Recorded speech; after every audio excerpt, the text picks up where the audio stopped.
If you really want to turn your situation around in 6 months, start with doing something. One of the reasons it's hard for people to figure out what their goals and their vision and their mission is up front is because a lot of times they ain't even done nothing. So I'm telling you to do something first. Listen, you got to tailor and customize and bespoke this thing to what fits you. When you start doing these things, month 1, 2, 3, and 4, something's going to happen, or some things are going to come and get in your way and block your progress. Make sure you don't let that discourage you.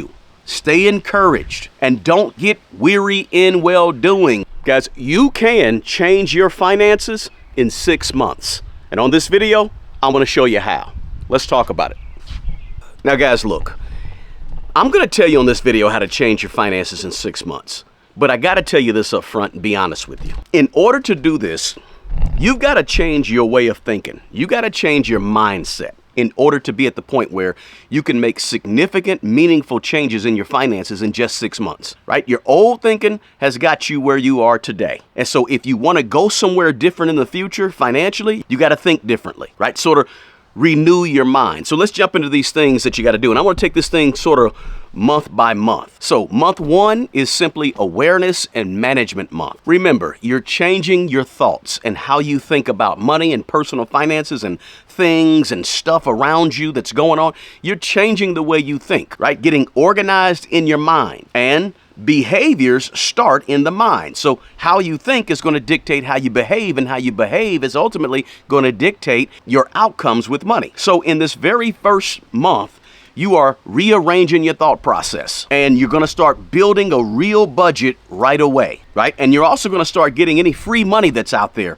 right away, because we don't want to let that sit on the table. But the very first thing is you got to transform your thought process into discipline, consistency, and commitment. Commitment to getting this thing done fast, right? So as soon as you get in the right mind frame, immediately I want you to go ahead and start tracking your money, tracking what's coming in and tracking what's going out, right? Because if you don't know where your money is going, it's already gone. Too late. You missed it. You would be surprised at how many people simply don't track their spending or know exactly what they have coming in and know exactly what they have going out. It's just too easy to swipe a card, too easy to just spend money. Look, a lot of people have an idea that they want to get better with money, right? But an idea doesn't mean anything. Look, I have an idea that I can get up and dunk a basketball, right? That's just an idea. I think I may be able to do it. But again, the idea that I can dunk a basketball means absolutely nothing, right? Ideas are cheap. Ideas are free. Ideas are virtually meaningless. So the real key is execution, right? So you have an idea that you want to get better with money and all that.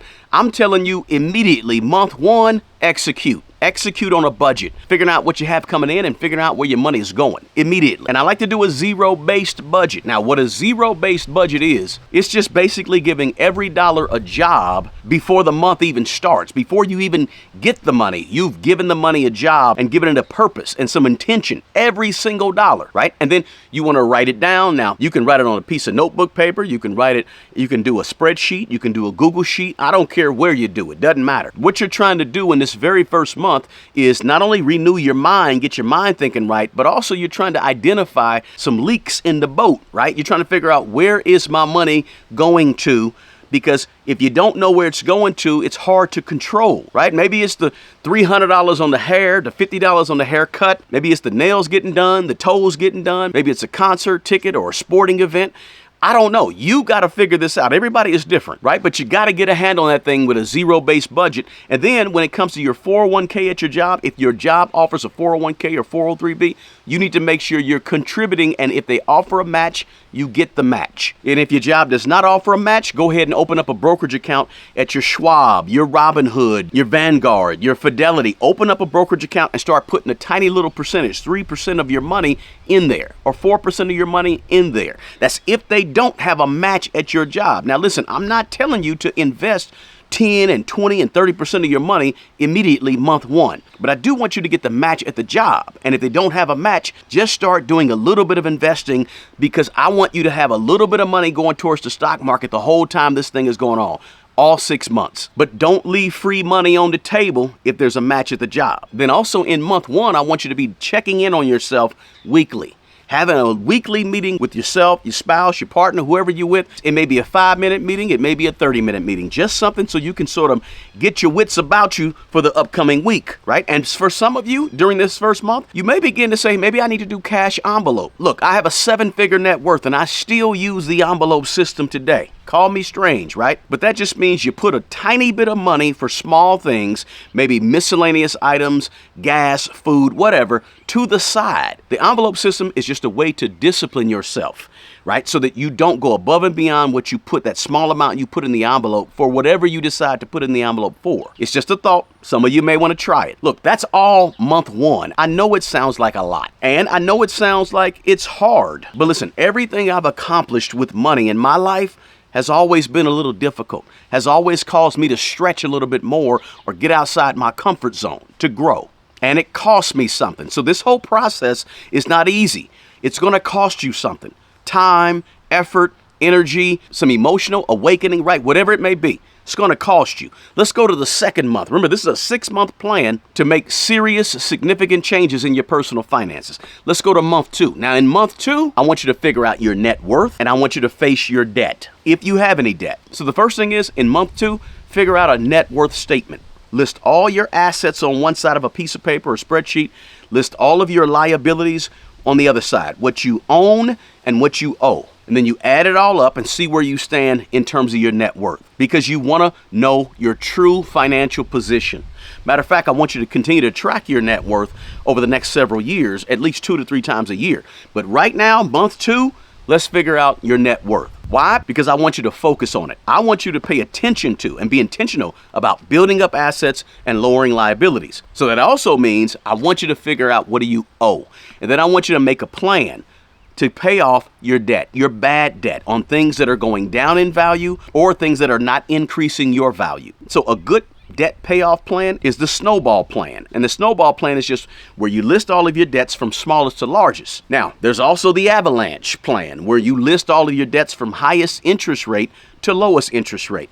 You got to make a decision which one you're comfortable with and like. I used the debt snowball plan, but you got to pick your strategy. And whatever that strategy is, stay with it and be consistent in terms of getting rid of your debt as soon as possible. This is where you start the plan. Now, most people, they have too much debt to pay it all off in 1 month. I get it. So this is just the start of the debt payoff plan, right? You have to face the debt. And I know a lot of people that want to sweep that debt under the rug because they don't want to look at it. They don't want to face it. They don't want to think about it. I was born with debt and I'm going to die with debt, right? But listen, if you want to make some significant changes, reducing your bad debt is key. And knowing what you're worth, net worth-wise, is key. So pull your credit reports, check your credit scores, and do some of these things that you've been avoiding for a long time, right? Month 2 is a month of facing the music, coming to grips and being honest with yourself about where you are, right? You cannot fix what you will not face. Spend month 2 doing that. Now, in month 3, I want you to focus on an emergency plan.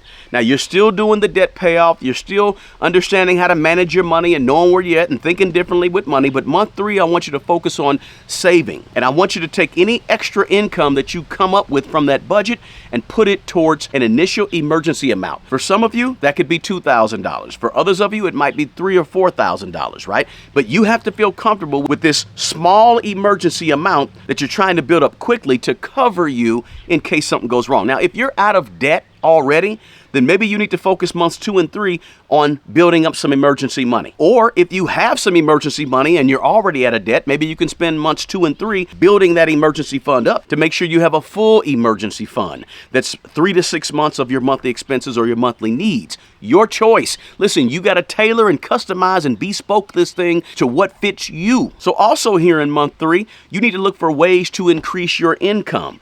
Ways that you can maybe start a side hustle, take that gift, that talent, that purpose, that assignment, whatever you have on this planet, and start using it and monetizing it and taking that extra money to put towards debt or to put towards your savings. Maybe you got to sell a bunch of stuff around your house that you don't use. Maybe you've got $2,000 or $3,000 worth of stuff sitting in your garage that you know is worth some money, but you haven't gotten rid of it yet and you ain't used it in years. Go ahead and sell it, so you can come up with that emergency money immediately. And then in month 3, I want you to make sure that you're refusing any lifestyle creep. right? Lifestyle inflation. You might be making a little money, bringing a little extra money in, but you want to use any extra money for the things that we're talking about, not for any extras, right? So no new clothes, right? In this whole 6 months, you ain't buying an outfit. You ain't buying a shirt. You ain't buying a pair of pants. You ain't buying a pair of shoes. Look, seriously, most people have enough clothes to last them for several years here in America. If you have a clothes budget, in my opinion, that's really just an excuse to spend some money. Look, for real, 60 to 70% of the clothes that you have in your closet and in your drawers,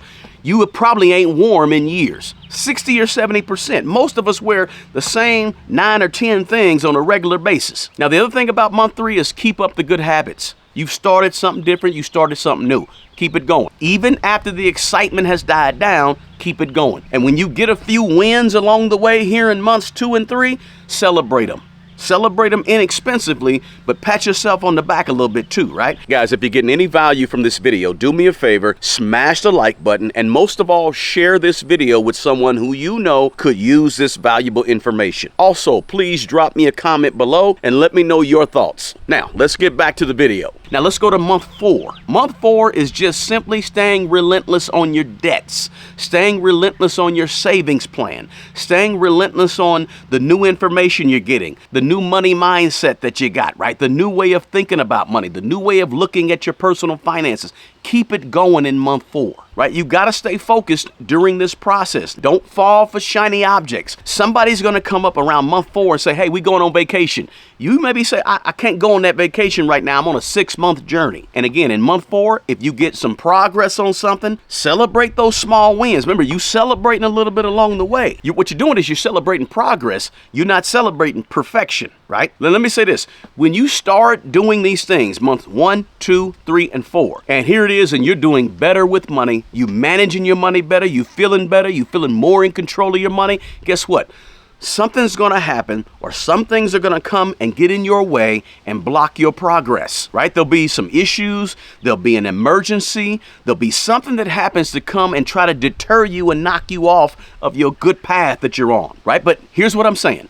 Make sure you don't let that discourage you. Stay encouraged and don't get weary in well-doing. When you're trying to do right, something's going to make you want to do wrong. You got to stay focused and keep going. Now let's go to month 5, 6-month program to change your finances. Month 5 is where I want you to start thinking about investing. If you're still working on your debt or you're still working on your savings, that's cool, but start to think about your investments. Remember, I told you from the very beginning, you want to get the 401k match at your job, or you want to take a small percentage of your money and put it in a brokerage account if your job doesn't offer a 401k match. You want to revisit that in month 5 to make sure that wherever your money's going in the brokerage account, your small amount, or wherever your 401k is going, that you know where that money is going inside of the 401k. And you may be saying to yourself, well, I want to do that first. The first thing I want to do is start figuring out where my money is going immediately. Right, I get that. But I want you not to do that first. I just want you to start getting in the habit of seeing money go in your 401k or seeing money go towards a brokerage account. Just get in that habit first. We can dig into the particulars here in month 5. Right? In month 5 is where I want you to say, okay, now I put all this money over here in Vanguard or Fidelity or Schwab. I put all this money over here. Now, what is it invested in? Now you're at the point where you can say, you know what, let me dig into this investment and see where my money is going and how hard my money is working. And if it ain't working for me hard, I'm going to make it work for me. Yes, I'm in month 5. The first 4 months, you didn't get 7% interest on your returns. You got 2% interest on your return. Don't trip. It don't matter. Right? The little $50 or $200 or $800 you lost in the first 6 months because you didn't have your money in some specific stock or ETF that you wanted to have it in, don't trip. Because you spent the first 4 or 5 months of this whole process building a foundation with money, changing your thinking with money. So don't trip because right now we're finally saying let's dig into where we're putting our small investment right now.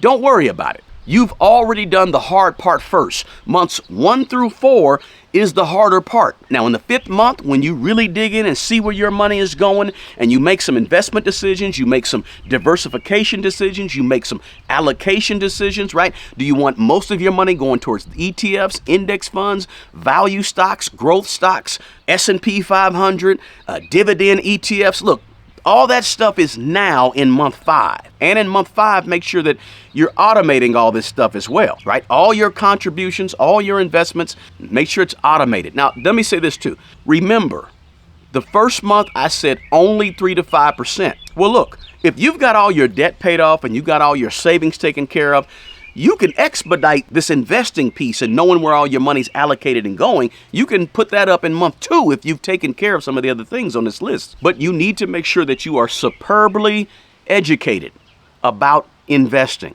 And look, you could take the first 4 or 5 months of this thing and really build up your knowledge base. If you start studying and reading and learning about investments in month 1 or 2, by the time month 5 gets here and you're actually digging into your investments, you're going to have more knowledge. You're going to have more information.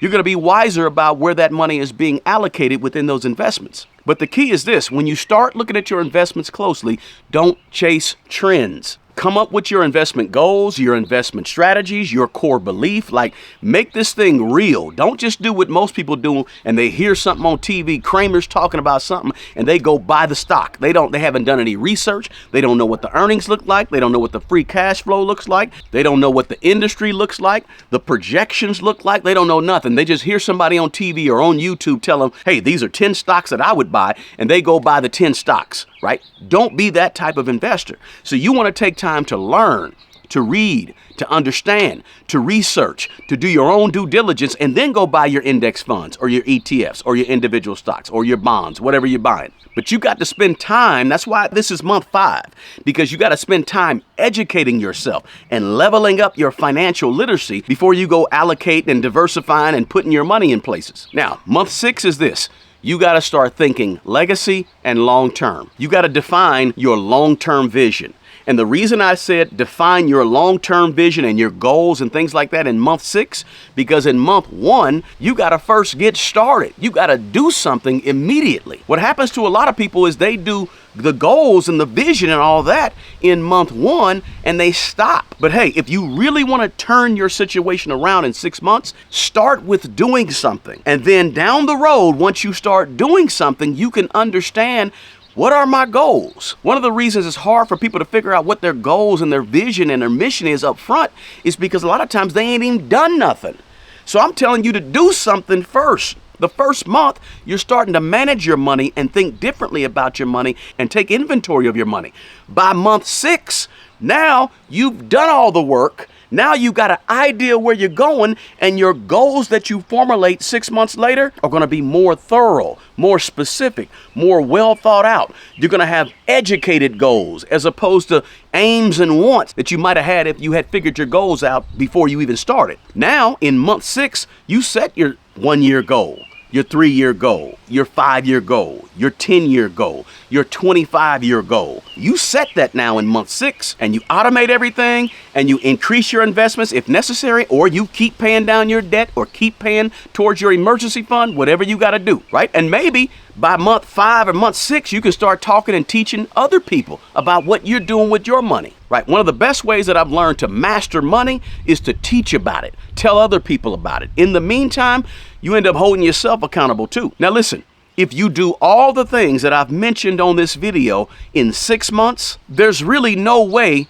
that you can't change your finances. Your personal finances have no choice but to improve if you do the things I'm talking about on this video in 6 months. Why? Because you're focusing on it. You're being intentional about it. And anything you focus on will grow in the direction that you want it to grow in. That's it. Look, money management is king, and everything I told you in this video is all about managing your money, which in turn really is managing you, your habits, your discipline. You cannot out-earn poor habits with money. Discipline over time beats a little bit of luck here and there, right? So the real flex on all of this is consistency, right? Most of us, we don't really need more money. We need a better strategy and the discipline to actually work that strategy. Now, guys, that's how you can change your finances in 6 months. If you got value from this video, drop a comment below and let me know that you got value, and smash the like button. And also check out the first link in the description box below if you need some one-on-one personal financial coaching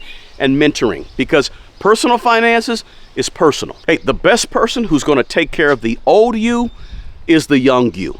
Guys, take good care of yourself and take care of other people. Until the next video, peace.